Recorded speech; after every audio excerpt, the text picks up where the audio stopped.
Course का description दिया हुआ है इधर, है कि नहीं। चलते हैं सीधा बिना टाइम वेस्ट किए प्रश्न पर।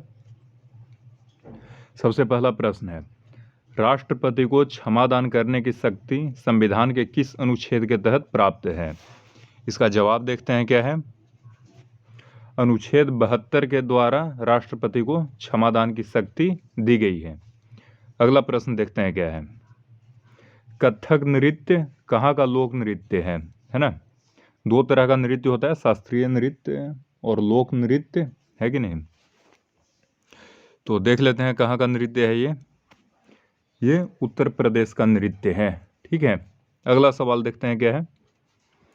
ब्रिटिश भारत में किस अधिनियम के तहत केंद्र में द्विसदनात्मक विधायिका की स्थापना की गई है ना। भारत में अंग्रेजों के समय भारतीयों ने कई बार मांग किया कि संवैधानिक सुधार किया जाए, उसमें हमारा प्रतिनिधित्व भी रखा जाए, है कि नहीं।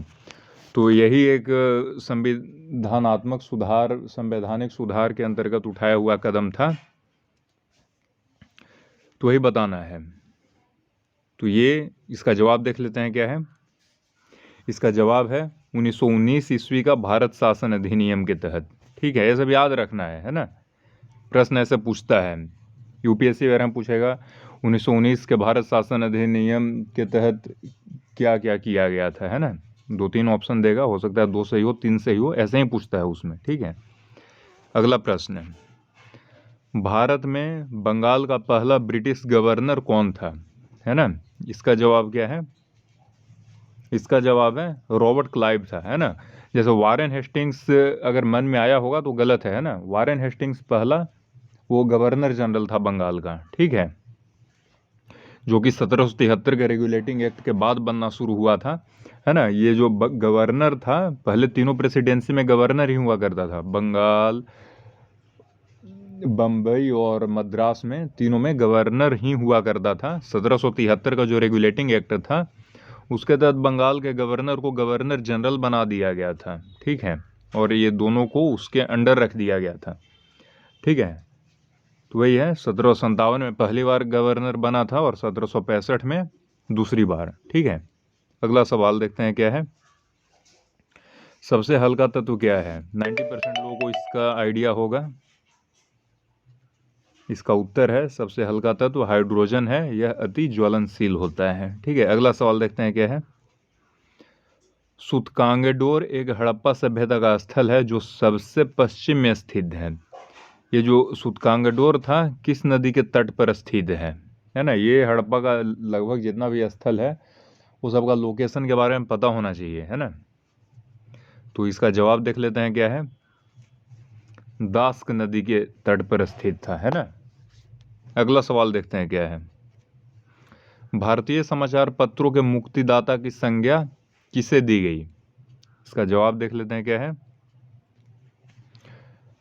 1835 के नए प्रेस अधिनियम के उदारवादी व्यवस्थाकार चार्ल्स मेटकॉफ को, है ना। अगला सवाल देखते हैं क्या है।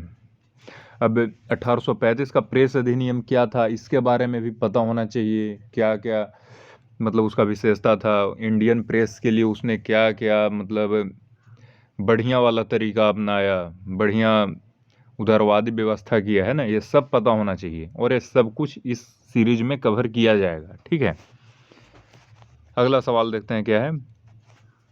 सारीपुत्र प्रकरण के रचनाकार कौन है। इसका जवाब है अश्वघोष, है ना। एक नाटक है जिसका रचनाकार अश्वघोष साहब हैं। ठीक है, देखते हैं अगला सवाल। अंग्रेजों के विरुद्ध संथालों का विद्रोह कब हुआ था।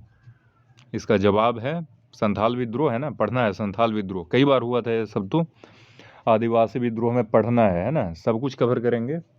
ठीक है, तो 1855 में। ठीक है, अगला सवाल देखते हैं क्या है।